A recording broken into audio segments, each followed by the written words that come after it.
जितने उन्होंने प्रोग्राम लाहौर में किए हैं आज तक माशाल्लाह कोई मिस नहीं किया। उसके अलावा 5 जगह पे महाना फ्री कैंप भी लगाए हैं, उसमें भी माशाल्लाह आपकी कोई गैर हाजिरी नहीं। और आप माशाल्लाह नौजवान हैं, होती हैं मजबूरियां, लेकिन मैंने आज तक ऐसा नहीं देखा कोई MBBS का या LLB का कोई स्टूडेंट हो, कोई MA कर रहा हो, कोई FSC कर रहा हो, कहे भाई मेरा रियाली का पेपर छूट गया, मेरा इंग्लिश का छूट गया। मैंने आज तक नहीं देखा, इल्ला माशाल्लाह। आपके सामने एक बहुत आसान चीज जो है वो बताई जा रही है, तो मेरा इशारा है कि आप इसकी कदर करें।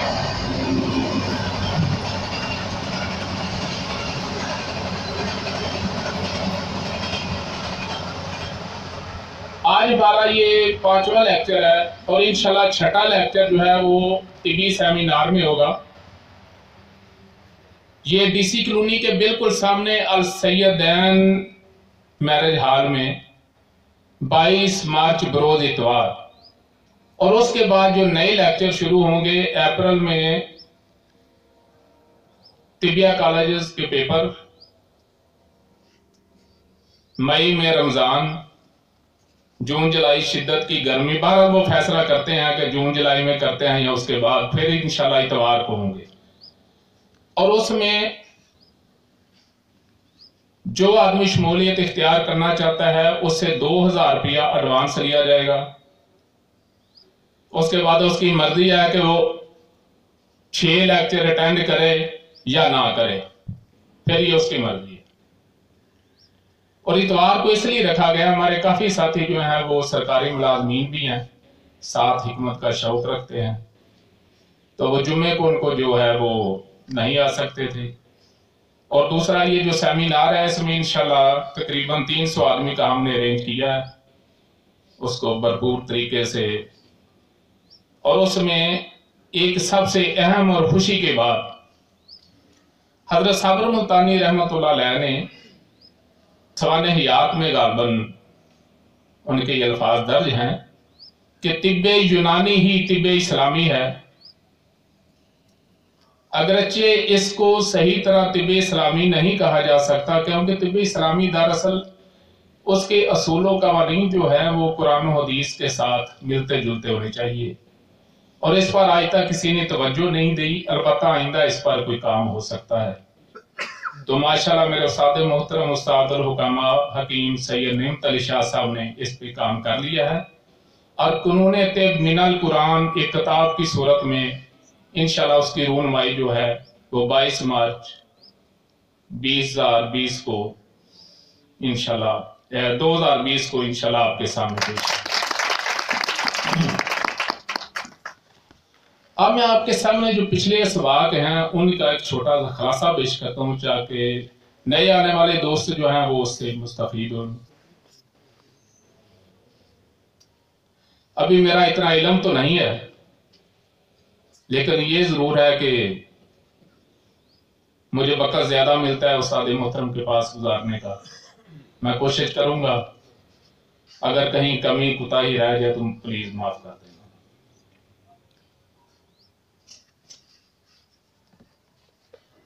कुल नब्जे जो हैं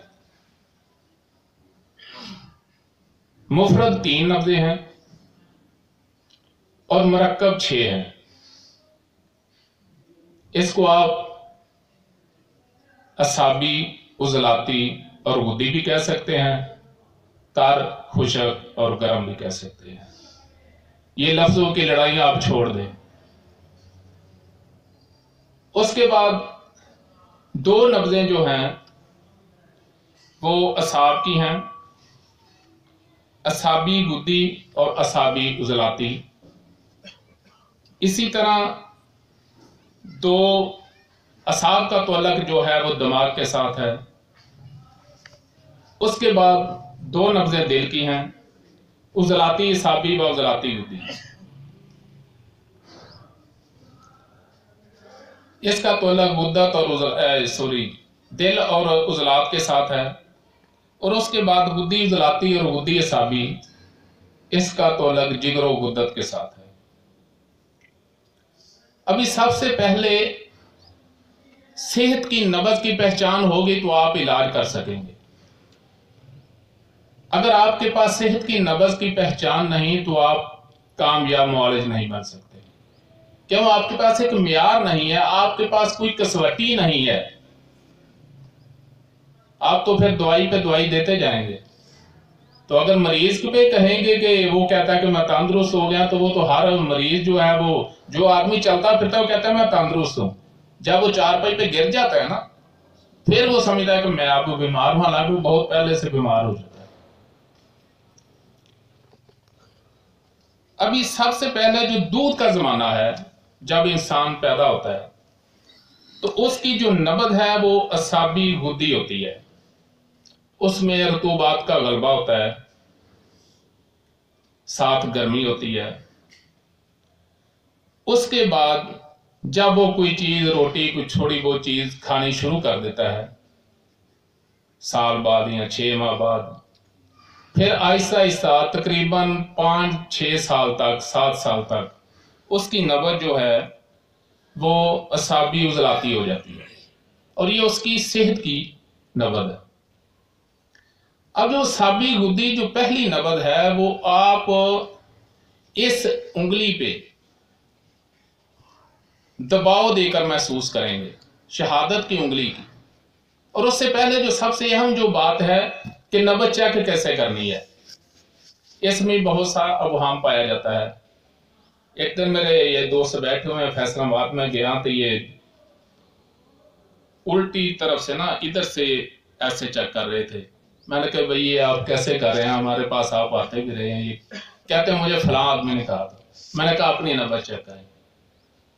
अगर आप अपनी नब्ज चेक नहीं कर सकते सही तरीके से, तो फिर दूसरे भी नहीं कर सकते। जिस तरह आपने अपनी नब्ज चेक करनी है, आप यूं करेंगे और ये जो हड्डी है इसके साथ जहां हड्डी खत्म होती है वहां से आप इसको शुरू करेंगे, और जैसे शहादत की उंगली हड्डी के साथ आएगी तो दूसरे के भी आप उंगली हड्डी के साथ करेंगे। और आप दाएं हाथ से बाईं नब्ज और बाएं हाथ से दाईं नब्ज चेक करेंगे। मर्द की हमेशा दाएं हाथ में और औरत की हमेशा बाएं हाथ की नब्ज चेक करेंगे। ये कानूनी फार्मूला है, इसको आपने छोड़ना नहीं है अगर आप कामयाबी चाहते हैं। फिर जब बच्चा थोड़ा सा और बड़ा होता है, बालग होने तक, फिर उसकी नब्ज हो जाती है उजलाती असाबी, जिसे हम 2 नंबर नब्ज भी कहते हैं, खुशक तार। और यहां एक सवाल पैदा होता है, तार खुशक। और इसके साथ जो है वो उसकी जो नब्ज है 2 उंगलियों पे होगी, ये पहली 2 पे, एक उंगली पे तार खुशक। सर उजलाती साबी, उजलाती साबी। अच्छा, असाबी उजलाती 10 जी वो 10। असाबी गुद्दी जो है वो एक उंगली पे दबाव से, और असाबी उजलाती जो है वो एक उंगली पे बगैर दबाव के होगी। और जो उजलाती असाबी है वो 2 उंगलियों पे हल्का सा दबाव देने से, बगैर दबाव के बल्कि।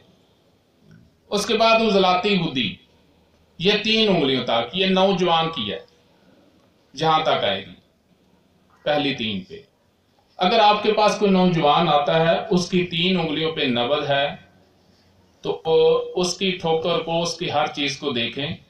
अगर वो नब्ज बिल्कुल इत्तेदाल पे चल रही है तो आप उसको दवाई की जरूरत नहीं है और वो बिल्कुल तंदुरुस्त है।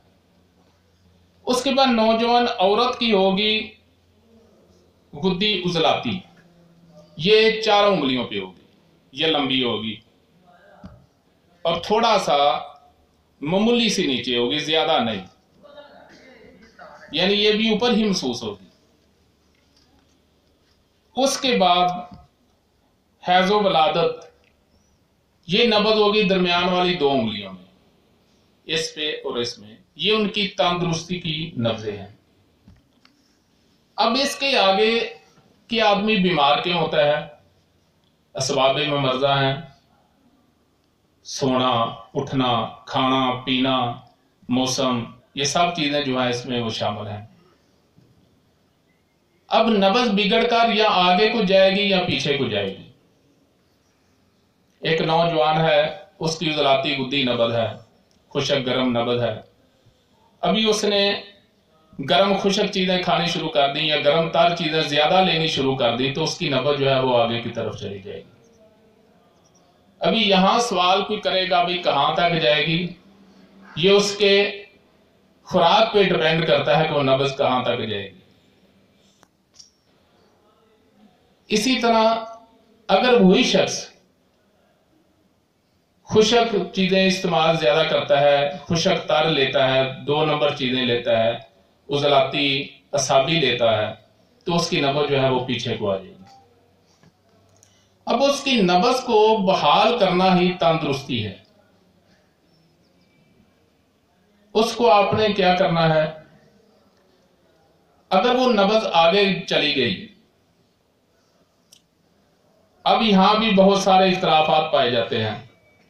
कोई कहता है कि 1 नंबर का 2 से इलाज करो, कोई कहता है 3 से करो, कोई कहता है 4 से करो। तो इसका मतलब है कि कानून नाम की कोई चीज नहीं है, लेकिन ऐसा नहीं है। सबसे पहले जब मिजाज बिगड़ेगा तो मकाम लज्जत पे नब्ज होगी, उसको हम मुहर्रक देंगे,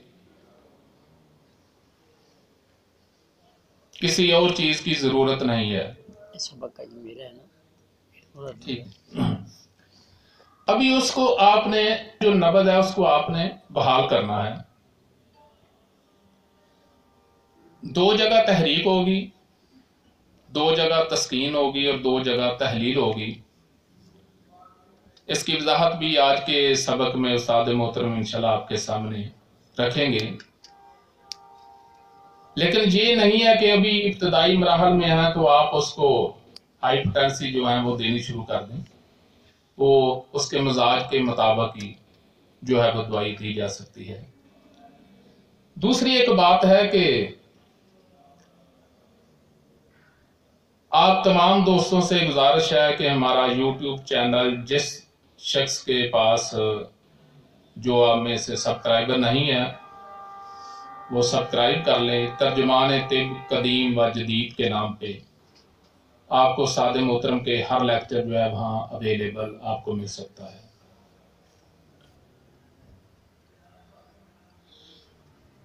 इख्तिताम पे आप सवाल कर सकेंगे इंशाल्लाह, जो आज का सबक होगा उस पर।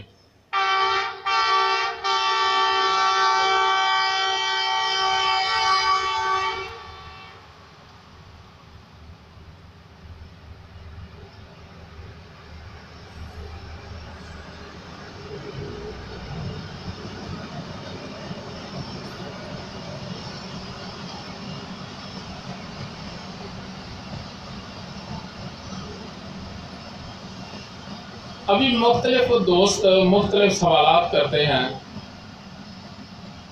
क्योंकि हर शख्स जिसका तिब के साथ बोला क्या लाजमी बात है वो स्टडी करते हैं किताबों की। किताबों में बहुत कुछ लिखा है, जो उन किताबों में लिखा है हम उसके जिम्मेदार नहीं हैं। हमारे पास वो सवाल करना है जो हमने आपको बताना है उसके मुताबिक। उस्ताद मोहतरम एक मिसाल दिया करते हैं कि सीखने के लिए जो है वो शागिर्द बनकर सीखा जाता है, उस्ताद बनकर कभी नहीं सीखा जाता। वो पिछली दफा एक मिसाल दी थी कि कोई नई नवेली दुल्हन कहीं आ गई तो उसके खामद ने कहा कि मुझे आप खीर जो है ना वो बहुत पसंद है, आप खीर बना लेती हैं? कहती है मैं बनाऊं। तो उस बेचारी को पता नहीं था कैसे बनती है। वो अपनी सास के पास गई, कहती अम्मी जान खीर कैसे बनाते हैं? उन्होंने कहा बेटा वो एक पतीली ने उसमें दूध डालने। कहती है इसका तो मुझे पता है। तो फिर इसमें आप चावल ग्राइंड करके उसमें डाल लें। कहा इसका भी मुझे पता है। कहा फिर इसमें थोड़ी सी चीनी डाल लें। कहती है इसका भी मुझे पता है। कहती फिर आखिर में ना एक मुठ जो है ना वो नमक के भी डाल लें। कहती है इसका भी मुझे पता है। बस फिर जो हुआ सो हुआ। यानी कि खुद को उस्ताद समझता है वो नहीं। आपके पास जो है आप उसको अपने पास रखें, फिर आप इंशाल्लाह जो है ना वो कामयाब होंगे। अच्छा, बात चल रही थी जब नब्ज बिगड़ती है तो किस मकाम पे जाती है। सबसे पहले लज्जत के मकाम पे होगी तो मजाज बिगड़ेगा। ये नहीं कि इंसान यकदम जो है वो जैसे ये कोरोना वायरस पता नहीं क्या क्या जितनी बीमारियां आज तक आई हैं या आएंगी उन तमाम का इलाज इसमें मौजूद है इंशाल्लाह। ये एलोपैथी की साजिशें हैं, आए दिन कोई ना कोई वायरस कोई ना कोई चाल जो है वो चल देते हैं। अल्हम्दुलिल्लाह में अभी मैं कल परसों सुन रहा था किसी ने कोई एक मैसेज छोड़ा है कि कौन कौन सी बीमारियों का तिब्बे यूनानी में कामयाब इलाज है। मेरा ये पैगाम है पूरी दुनिया के लिए कि तिब्बे यूनानी में अल्हम्दुलिल्लाह हर बीमारी का मुकम्मल और कामिल इलाज है।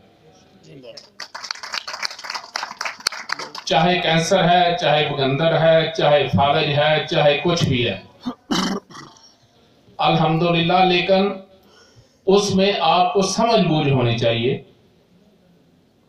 अगर आपने जहां उसका इलाज ना किया तो फिर हबस के मकाम पे नबज चली जाएगी, ये दूसरे दर्जे में होगी।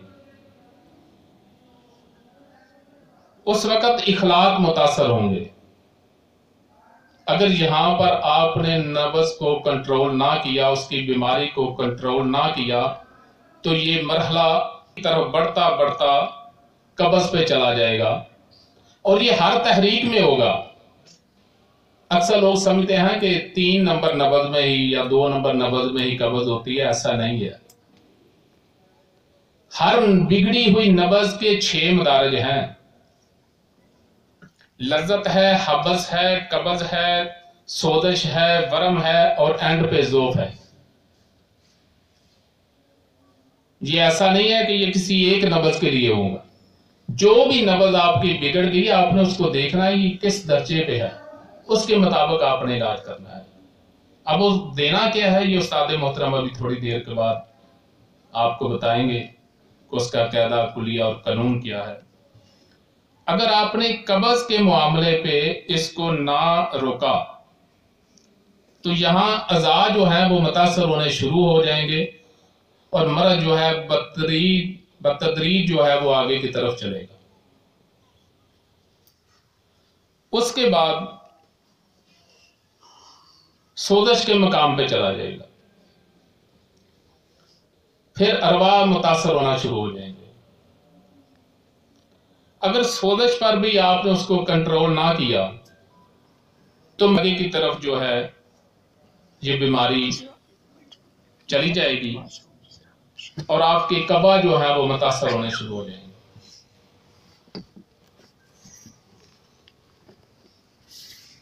जब वरम के मकाम पर कबा मुतासर होंगे, आपकी कुव्वत मुतासर होगी और यहां आपने इसको कंट्रोल ना किया तो फिर एंड पे अफाल मुतासर होंगे, यानी जिस्म के जो औज़ा काम करते हैं वो अपना काम छोड़ देंगे और ये मर्ज की इंतहा होती है। इसके बाद फिर सिवाय मौत के और कोई दर्जा नहीं होता।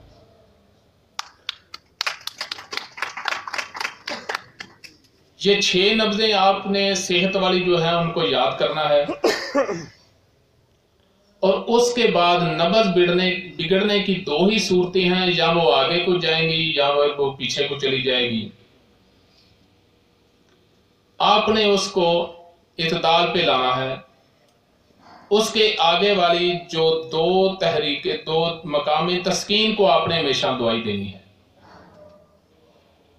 ये नहीं है कि आप कहेंगे अब तो तहलील का नुकसान हो रहा है तो इसको दुआई दें, ऐसा नहीं करना।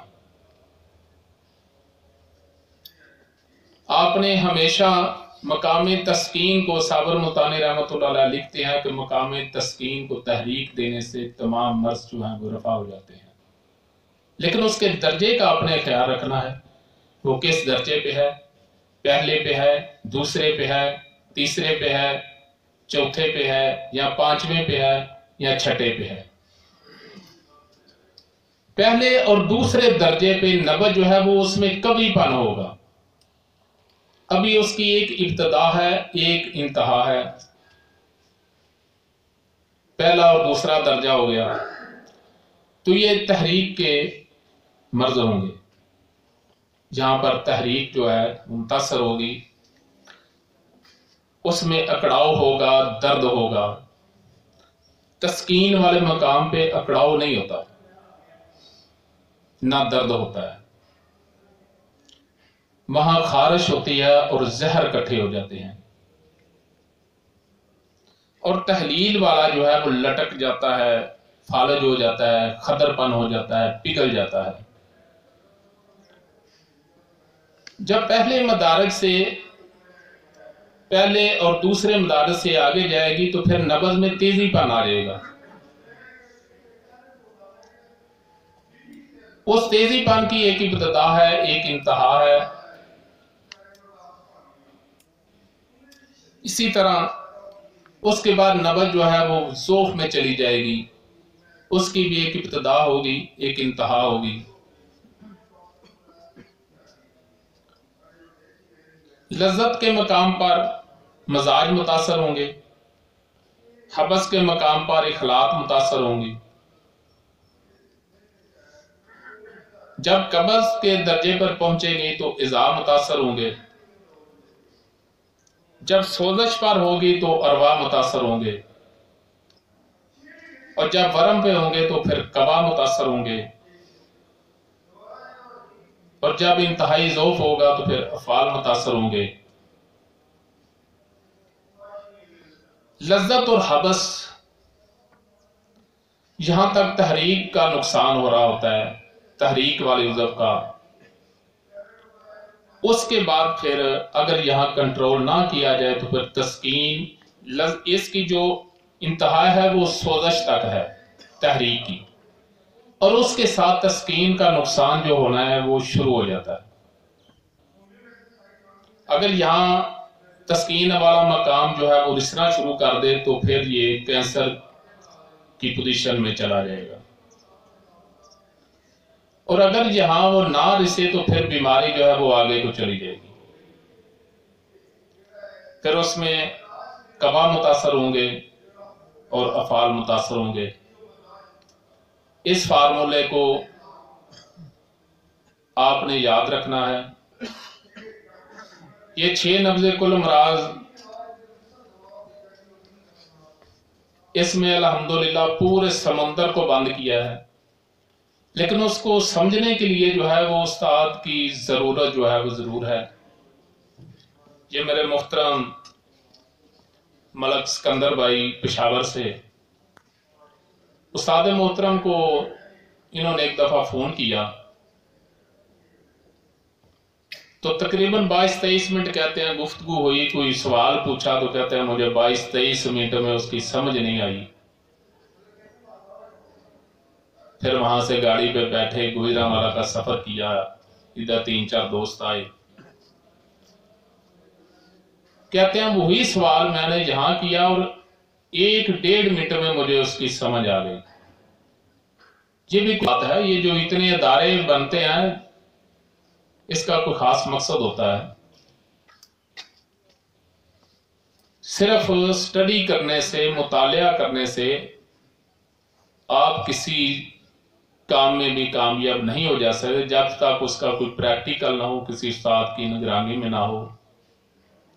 ये घी बनाने के, ये मिठाइयाँ बनाने के, ये हर चीज़ की किताबें मिलती हैं, लेकिन जब आप खुद बनाएंगे तो उसका रंग काला हो जाएगा या पीला हो जाएगा, जो असल है वो हट जाएगा वहां से। इसलिए उस्ताद मोहतरम की रहनुमाई जो है वो ज़रूरी है। एक दफ़ा सिकंदर भाई फिर आए हमारे पास, तो मैंने इनको पानी पिलाया तो बार बार उन्होंने पानी की शिकायत करने लगे। बार बार मैंने 2-3 दफ़ा पिलाया, मैंने कहा ऐसे तो बात नहीं बनेगी। मैंने इनको थोड़ी सी उजलाती सोजिश दे दी, उसके बाद पानी भी ख़त्म, और कहते हैं यहाँ से लाहौर गए हैं, पेशावर गए हैं, उसमें नमक भी होता है। कहते हैं हम तो डरते नमक नहीं खाते थे यार, ब्लड प्रेशर हाई होता है।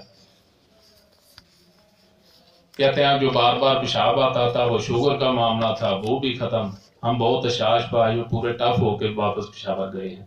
लेकिन वो क्या था कि कानून के मुताबिक जब आप देंगे तो एक छोटी सी पुड़ी जो है वो बहुत बड़े कुश्तों से जो है वो बेहतर होगी।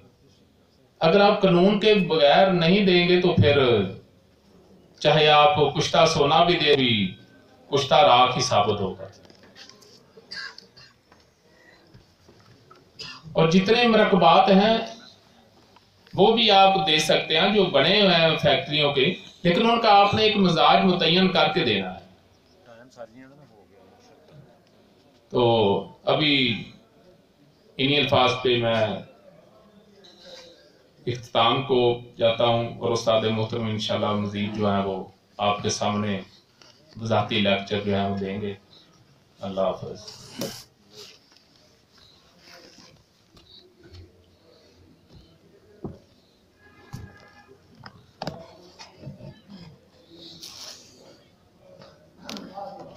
सैयद इमरान हाशमी साहब वो सबका लेक्चर का मुख्तसर सा खुलासा तज़िया पेश कर रहे थे। ये उनकी तरफ से पहली काविश थी। कुछ बेहतर भी थी, कुछ इसमें वो बेहतरी की मज़ीद ज़रूरत होती है। हर बंदे में बेहतरी की गुंजाइश होती है, लेकिन ओवरऑल उन्होंने एक अच्छी कोशिश की है, उनके लिए तालियां चाहिए। उस टाइम के पिछले इसबाग एक तरतीब से चल रहे हैं। 1 महीने का वक्फा आ गया है तो ज़रा थोड़ा सा टाइम ज़्यादा हो गया, वरना बंदे पिछले महीने का सबक अगले महीने तक अक्सर जो दिलचस्पी रखते हैं वो याद रखते थे। और पिछला सबक इस लिहाज से सबसे बेहतर था, वो हम मिलजुल के पढ़ रहे थे, आधा ये आधा हम सब मिल के इधर नक्शे से। तो इस दफ़ा भी हम इसी तरह इंशाल्लाह करेंगे कि पिछली दफ़ा हमने पढ़े थे मदारज मर्ज और